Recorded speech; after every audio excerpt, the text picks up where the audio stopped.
Assalamualaikum warahmatullahi wabarakatuh.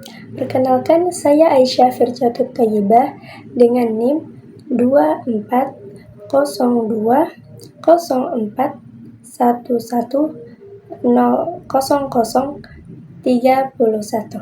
Nah, saya dari Prodi Ilmu Al-Quran dan Tafsir. Hari ini saya akan mempresentasikan hasil penelitian Living Hadis tentang kegiatan taklim yang saya lakukan di Mabna Robi'ah Al-Adawiyah, Ma'had Sunan Ampel Al-Ali atau disebut MSAA, Kampus 3 UIN Malang. Nah, tujuan penelitian ini dilakukan yaitu untuk mencari informasi atas dasar apa kegiatan taklim tersebut itu dilakukan. Kegiatan taklim ini dilakukan oleh mahasantri UIN Malang sejak 2001, yang artinya sudah 24 tahun kegiatan ini berlangsung. Nah, pelaksanaan kegiatan taklim ini diadopsi dari budaya pesantren Salafi, yakni kegiatan diniyah. Nah, yang mana kegiatan diniyah sendiri juga memiliki kesamaan dengan kegiatan taklim, yakni pembelajaran kitab yang berisi pembahasan teks hadis maupun Al-Quran. Nah, mengingat MSAA ini adalah sebuah miniatur pesantren yang pastinya menganut budaya pesantren itu sendiri.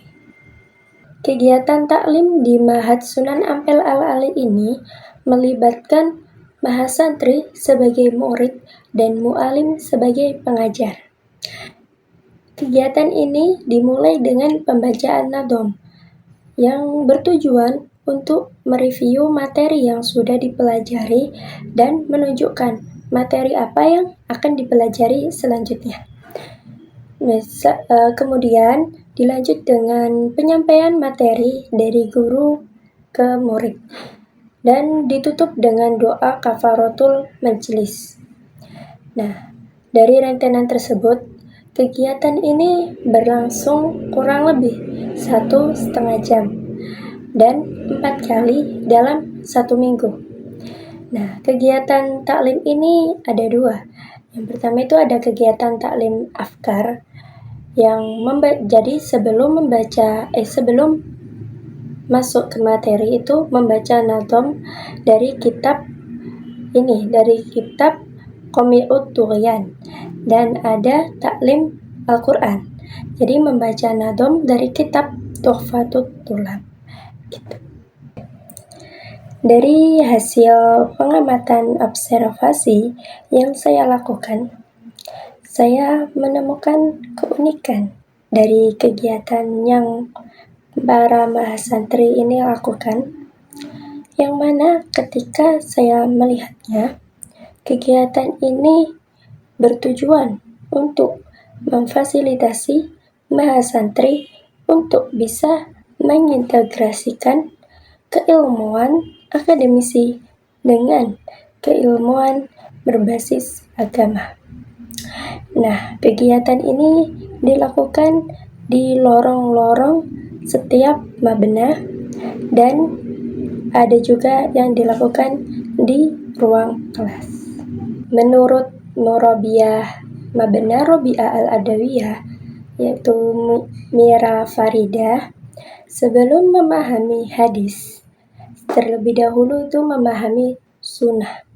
Sunnah sendiri yaitu perbuatan yang dilakukan oleh Nabi Muhammad SAW yang dijadikan sebagai hukum.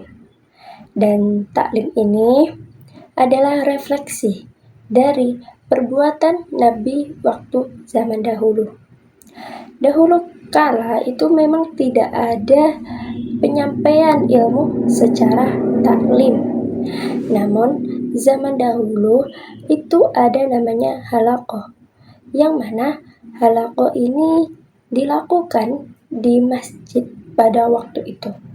Nah, Dulu itu masjid itu bukan hanya untuk beribadah saja, tetapi juga ada kegiatan-kegiatan sosial bermasyarakat. Pandangan narasumber terkait dasar hadis ini yaitu terimplementasikan di MSAA dengan adanya kegiatan taklim, yang mana kegiatan taklim ini merupakan refleksi dari kegiatan halaqah yang dilakukan Rasulullah SAW pada zaman dahulu. Banyak hadis secara implisit yang mendasari atau membahas kegiatan taklim yang dilakukan di MSAA ini. Nah, kegiatan taklim di MSAA ini diartikan sebagai belajar, yang mana hadis tentang belajar itu yang sering kita dengar, yang kita kenal itu berbunyi thalabul ilmi faridatun ala kulli muslimin wal muslimat, yang artinya menuntut ilmu itu kewajiban bagi seluruh umat muslim laki-laki maupun muslimah perempuan. Nah, tanpa adanya terkecualian. Selain itu juga ada hadis yang berkaitan tentang kegiatan taklim. Hadis yang kedua yaitu utlubul ilma minal mahdi ilal lahdi, yang artinya tuntutlah ilmu dari buayan hingga ke liang lahat. Jadi hadis ini menjelaskan bahwa menuntut ilmu itu tidak mengenal umur, tidak mengenal waktu. Ya, selanjutnya hadis yang ketiga, utlubul ilma walau bisin, yang artinya menuntutlah ilmu walau di negeri Cina. Nah, saking pentingnya menuntut ilmu itu, saking dianjurkannya menuntut ilmu itu, tidak melulu mencari ilmu itu terkait gender, pria atau wanita. Mencari ilmu itu bukan ketika muda saja, sampai waktu tua. Nah, mencari ilmu itu tidak hanya di masjid dekat rumah atau sekolahan di desa, bahkan sampai ke negara tetangga gitu. Semua itu menunjukkan bahwa betapa pentingnya mencari ilmu. Nah, karena jika seseorang itu ingin meraih dua hal, yaitu dunia dan akhiratnya, semua itu harus diraih dengan ilmu. Nah, Mbak Santri mendapatkan hadis tersebut itu dari kegiatan wajib di Selasa pagi, yakni irsyadat, yang mana irsyadat itu berisi tentang kajian kisah nabawi, hadis, Al-Quran itu. Dan irsyadat juga menjelaskan kajian bukan hanya secara tekstual, tetapi dijelaskan secara kontekstual dengan kegiatan sehari-hari yang ada di MSAA. Juga selain itu, dalam materi taklim itu biasanya itu diselip-selipkan sewaktu-waktu gitu, diselipkan hadis mengenai fadilah menuntut ilmu dan fadilah pentingnya belajar.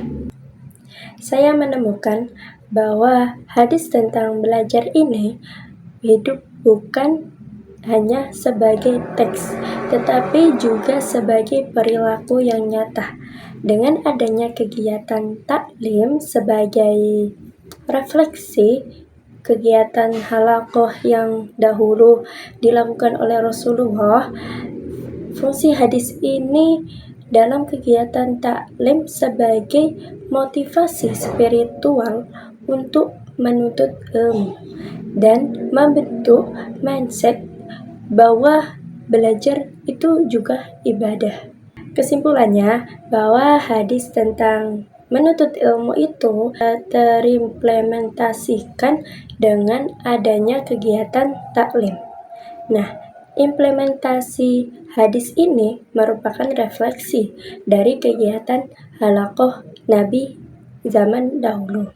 Nah, pemahaman saya dari penelitian bahwa hadis tersebut hidup dari teks ke konteks karena adanya budaya dari masyarakat sendiri maupun dari budaya Nabi zaman dahulu. Nah, manfaat penelitian di sini yang pertama itu untuk memahami implementasi teks hadis ke dalam kehidupan masyarakat. Yang kedua, yaitu untuk menghindari amalan yang keliru karena adanya kesalahpahaman atau informasi yang tidak valid. Dan yang terakhir yaitu mengetahui asal-usul praktik keagamaan yang mereka lakukan. Sekian presentasi dari saya. Kurang lebihnya mohon maaf. Wassalamualaikum warahmatullahi wabarakatuh.